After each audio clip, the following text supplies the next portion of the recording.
నారా చంద్రబాబు నాయుడు.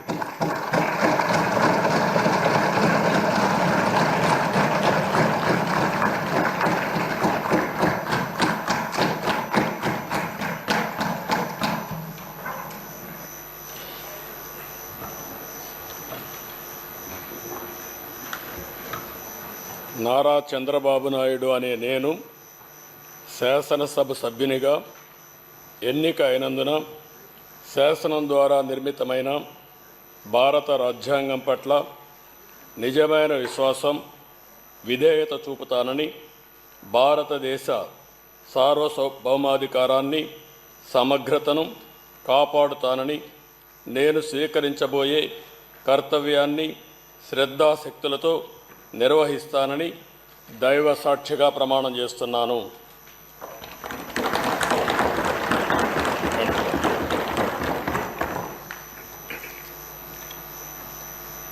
ఆంధ్రప్రదేశ్ శాసనసభ సభ్యుడైన నారా చంద్రబాబు నాయుడు అనే నేను సభ నియమాలకు కట్టుబడి ఉంటానని, వాటిని అనుసరిస్తానని, సభా మర్యాదలను పాటిస్తానని, సాంప్రదాయాలను గౌరవిస్తానని దైవ సాక్షిగా ప్రమాణం చేస్తున్నాను.